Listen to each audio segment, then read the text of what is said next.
Hi friends, ഇന്ന് നമുക്ക് ചെറുപയർ പരിപ്പ് കൊണ്ട് നല്ല ക്രിസ്പി ആയിട്ടുള്ള ഒരു പക്കാവട ഉണ്ടാക്കാം. സാധാരണ നമ്മൾ കടലമാവ് വെച്ചിട്ടാണ് പക്കാവട ഉണ്ടാക്കുന്നത്. എന്നാൽ അതിനേക്കാളും നല്ല ക്രിസ്പി ആയിട്ടുള്ള പക്കാവട ഈ ചെറുപയർ പരിപ്പ് കൊണ്ട് നമുക്ക് ഈസി ആയിട്ട് ഉണ്ടാക്കിയെടുക്കാനായിട്ട് പറ്റും. ഇനി ഇത് എങ്ങനെയാണ് ഉണ്ടാക്കുന്നതെന്ന് നോക്കാം. ഈ പക്കാവട ഉണ്ടാക്കാനായിട്ട് ഞാനിവിടെ 1 കപ്പ് ചെറുപയർ പരിപ്പാണ് എടുത്തിട്ടുള്ളത്. നമ്മൾ സാധാരണ ചെറുപയർ വറുത്ത് പൊടിച്ചെടുത്താലും മതി. ഞാനിപ്പോൾ ഇത് പരിപ്പായിട്ട് വാങ്ങിച്ചതാണ് എടുത്തത്. അത് 1 കപ്പ് എടുത്തിട്ടുണ്ട്. അതൊരു പാത്രത്തിലിട്ടിട്ട് നന്നായിട്ടൊന്ന് കഴുകിയെടുക്കാം. 2-3 പ്രാവശ്യം നല്ലപോലെ കഴുകിയ ശേഷം കുക്കറിലിട്ട് വേവിച്ചെടുക്കാം.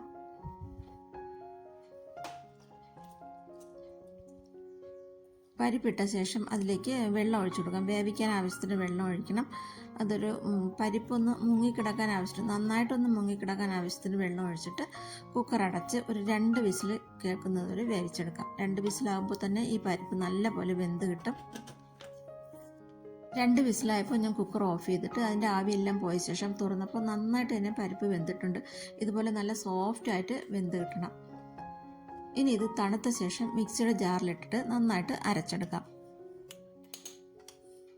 അരയ്ക്കാൻ കുറച്ച് പാടാണെങ്കിൽ കുറച്ച് വെള്ളം ഒഴിച്ചിട്ട് നല്ല പേസ്റ്റ് പോലെ അരച്ചെടുക്കണം. ഒട്ടും തരിയില്ലാതെ അരച്ചെടുക്കണം. ഞാനിപ്പോൾ ഇത് നന്നായിട്ട് അരച്ചെടുത്തിട്ടുണ്ട്. ഇനി ഇത് ഒരു പാത്രത്തിലേക്ക് മാറ്റാം.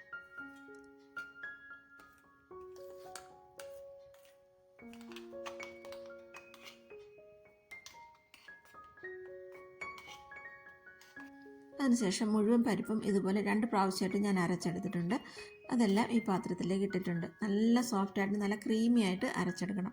ഇനി ഇതിലേക്ക് ചേർക്കാനായിട്ട് ഞാൻ 1 കപ്പ് അരിപ്പൊടിയാണ് എടുത്തത്. നമ്മുടെ ഇടിയപ്പത്തിനൊക്കെ എടുക്കുന്ന അരിപ്പൊടി അതിട്ട് കൊടുത്തിട്ടുണ്ട്. ആദ്യം നമുക്ക് 1 കപ്പ് ഇട്ട് നോക്കാം.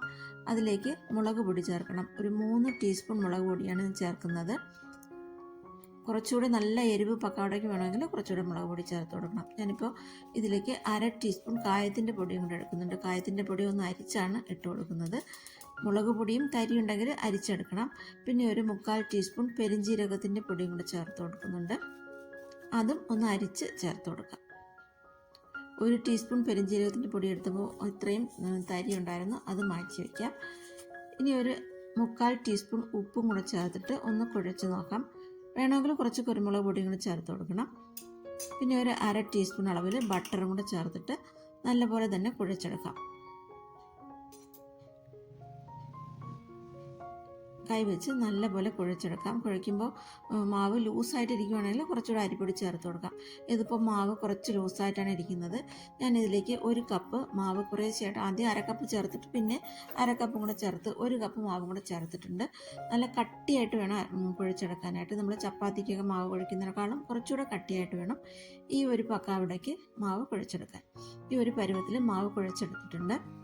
ഇനി എണ്ണ ചൂടായ ശേഷം ഇതുപോലുള്ള അച്ച്, സാധാരണ നമ്മൾ പക്കാവട ഉണ്ടാക്കുന്ന പോലെ തന്നെ മാവ് സേവാനാഴിയിലാക്കിയിട്ട് ഇതുപോലെ പിഴിഞ്ഞ് എണ്ണയിലേക്ക് ഇട്ട് കൊടുക്കാം. പെട്ടെന്ന് തന്നെ ഇത് നല്ല ക്രിസ്പി ആയിട്ട് കിട്ടും. വളരെ പെട്ടെന്ന് ഉണ്ടാക്കിയെടുക്കാൻ പറ്റുന്ന നല്ല ടേസ്റ്റി ആയിട്ടുള്ള നല്ല ക്രിസ്പി ആയിട്ടുള്ള ഒരു പക്കാവടയാണ്. ഇതിൽ എണ്ണയിലുള്ള ആ പതയൊക്കെ ഒന്ന് മാറി വരുമ്പോൾ ഇത് നല്ല ക്രിസ്പി ആയിട്ട് തന്നെ ഉണ്ടായിട്ടുണ്ടാവും. ഇനി ഇത് എണ്ണയിൽ നിന്നും മാറ്റാം.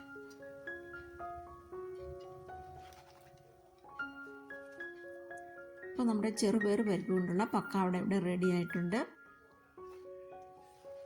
ഇതുപോലെ ബാക്കിയുള്ളതെല്ലാം റെഡിയാക്കി എടുക്കാം.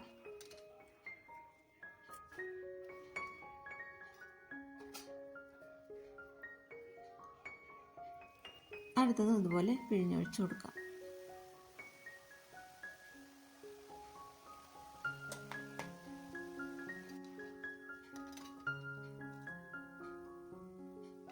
മുഴുവൻ പക്കാവടയും ഇതുപോലെ തന്നെ റെഡിയാക്കി എടുത്തിട്ടുണ്ട്. പിന്നെ വീഡിയോ കണ്ടുകൊണ്ടിരിക്കുന്ന സമയത്ത് ഈ വീഡിയോ ഇഷ്ടപ്പെടുകയാണെങ്കിൽ ലൈക്ക് ചെയ്യാനും ചാനൽ സബ്സ്ക്രൈബ് ചെയ്യാനും മറക്കരുതേ.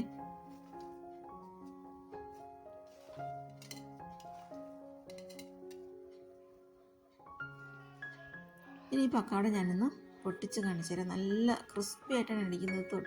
കൈ കൊണ്ട് എടുത്തൊന്ന് പൊടിക്കുമ്പോൾ തന്നെ നന്നായിട്ട് പൊടിഞ്ഞു വരുന്ന അത്രയും ക്രിസ്പി ആയിട്ടാണ് ഇരിക്കുന്നത്. അത് കാണുമ്പോൾ തന്നെ മനസ്സിലാവും നല്ല ക്രിസ്പിയാണ്.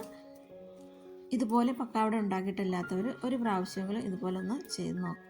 പിന്നെ ഇത് ഒരു പ്രാവശ്യം ഉണ്ടാക്കിയാൽ കുറേ ദിവസം കേടാകാതെ ഇരിക്കും. നല്ല ക്രിസ്പി ആയിട്ട് തന്നെ ഇരിക്കും. എല്ലാവർക്കും ഇഷ്ടപ്പെടുന്ന ഒന്നാണിത്. എല്ലാവരും ഒന്ന് ട്രൈ ചെയ്ത് നോക്കണം. Thanks for watching.